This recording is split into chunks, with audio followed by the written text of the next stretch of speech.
Before we get started on the eats, I have to shout out Luisa for sponsoring this portion of the video. They are a reliable and affordable jewelry brand that crafts high quality pieces like this gorgeous ring. Peep the attention to detail and craftsmanship in the ring itself. Honestly, I love simple and unique designs like this one to add some flair to my outfits and looks. I have several Ana Luisa pieces and I always feel elegant and modern in them, and I get the best compliments, so it's a win-win. My favorite so far, honestly, is this link bracelet coming up.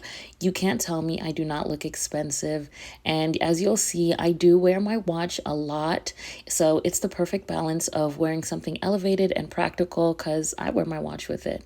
And lastly, the packaging isn't also cute, but Ana Luisa is carbon neutral from packaging to product. Use my code in the description now for up to 30% on your purchase on Ana Luisa. Thank you again. Happy Friday, everyone. As you can see by the title, this is a long overdue what I eat in a day. This lovely commenter encouraged me on my last What I Eat in a Day video, and I think I'll try to do them every once a month. So thank you. I really appreciate it because I like making these videos and I like watching them from other people. My last What I Eat in a Day video was for intermittent fasting. During that time in my life, I was trying anything that I thought would kind of like reverse my PCOS symptoms, and so far I think I'm just going to stick to avoiding things that don't make me feel good and incorporating more things that do. Anyway, I'm getting right into breakfast. I actually ate everything pretty late this day because I was going to have a very condensed day during the middle of the day, being in back-to-back meetings, so I had to be a little bit strategic about when I ate my food and how much I did. So I started out with a big-ish breakfast. I wanted it to hold me down while I sat in meetings. So part 2 of my breakfast, I was going for a crunchy pesto toast vibe. All I have is tomato pesto and a little bit of butter for the saltiness. Then I popped it in the air fryer for a while I worked on the eggs.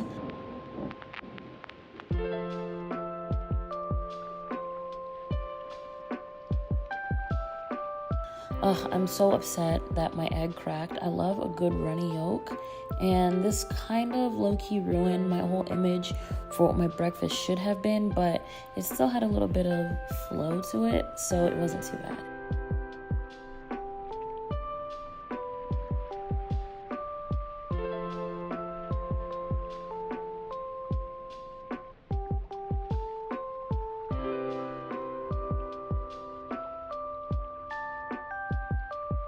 I always have like a half or a quarter of an avocado from a meal prior, so I used it here. And then to wash down the feeling of heaviness that my breakfast would have given me, I made myself a cup of hot tea with a bit of sweet cream.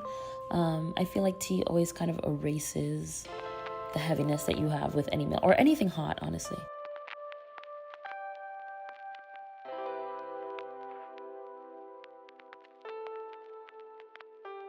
This was actually a very delicious meal, but if the egg were fully runny, it would have been perfect.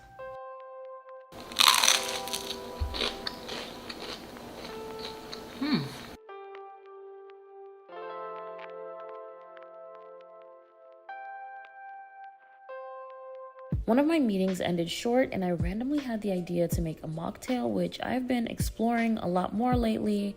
I've been noticing that like one drink will make my head hurt for hours and I just feel bloated and tired when I drink. So yeah, I've been doing mocktails more often. I love it. I very originally called this one a blueberry basil smash.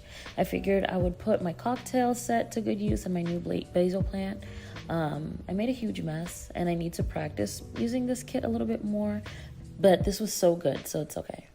I struggled with where to put the tonic water because if I put it in the shaker, then maybe it would get flat, but we figured it out, and as good as it was, I somehow managed to savor the drink instead of sucking it down like it deserved to be. 10 out of 10. So for lunch, I actually marinated the chicken right before making the drink so that it could marinate for at least a couple of minutes. If you've ever been to Panera Bread and have tried the Fuji apple chicken salad, you know how fire it is. Here I'm using boneless chicken thighs, I took the bone out myself. The marinade may look super basic, but it's very flavorful and simple. I used some Trader Joe's garlic spread, a bit of Greek yogurt for moisture, then the adobo sazon completa. That's the best all-in-one seasoning, highly recommend. I added a little bit of thyme, olive oil, and some paprika for color. Then once it had marinated, I put it in the air fryer until it was cooked. So for about 20 minutes, I don't know, you kind of just keep peeking at it. Then I started to prep the salad. Washed romaine. I love romaine. It's so crunchy and obnoxious, but it just also tastes good on its own. Then I chopped a few cherry tomatoes, half of an apple, some candied pecans, red onions, and a bit of feta cheese. Panera uses apple chips and gorgonzola cheese, but this is what I had. And for the dressing, I just did half and half champagne vinaigrette and white balsamic and a little bit of honey, and honestly, it almost tasted identical to the actual Panera dressing. That's like $5 at the store. Then I chopped up the chicken after it cooled down a little bit and threw it in the salad. This was so good. Next time, gorgonzola will definitely set it to the next level though.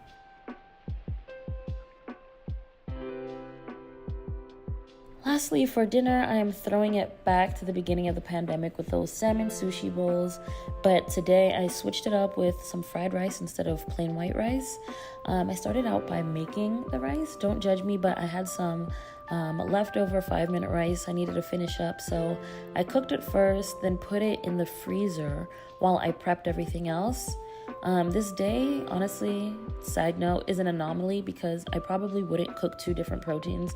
In the day, I would probably make salmon at lunch or have like a vegetarian lunch and then cook the protein at night, but I had just grocery shopped this day, so I had some options to choose from before I put everything in the freezer.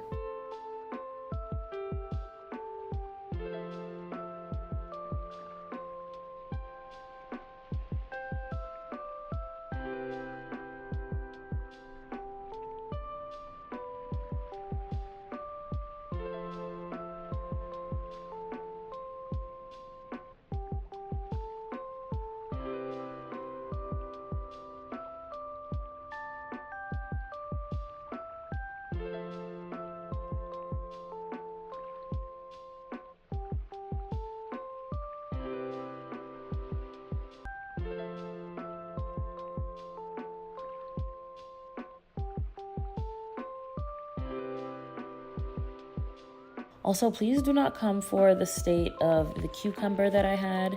I had to use it before it got bad. She's a little bit beat up, but she still tasted good.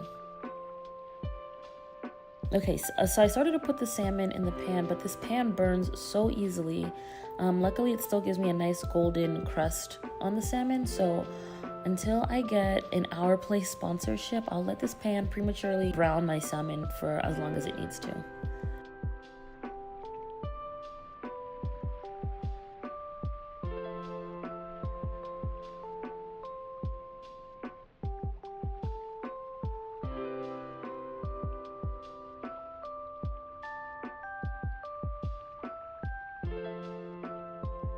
I usually have to wipe off the burnt bits though before adding the next thing into the pan because it will burn.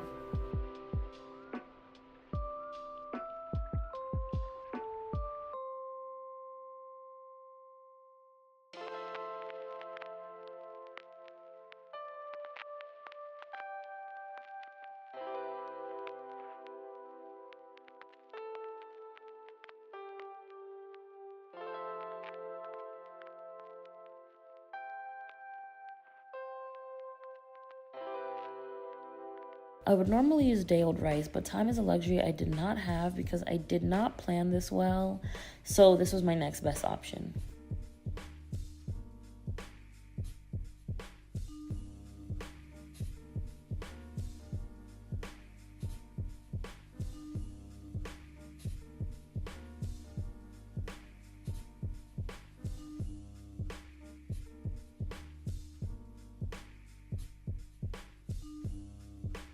So that is it, y'all. I hope you enjoyed today's video. I really do plan on coming back. I love creating content and I don't want to give up.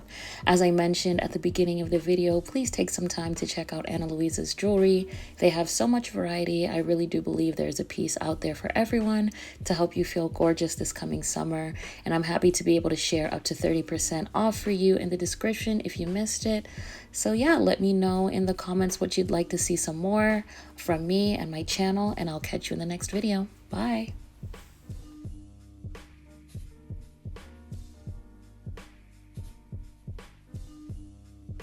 Then for the toppings, I used spicy mayo, sushi sauce, roasted nori noodles, scallions, cucumber, carrot, and some more leftover avocado. And that was my dinner and my entire day. I hope you all enjoyed what I eat in a day. I enjoyed making it. And let me know if you enjoy videos like this. Don't forget to like, comment, and subscribe. And I will talk to you in the next video. And once again, thank you to this amazing commenter for encouraging me. I'll see you in the next one. Bye.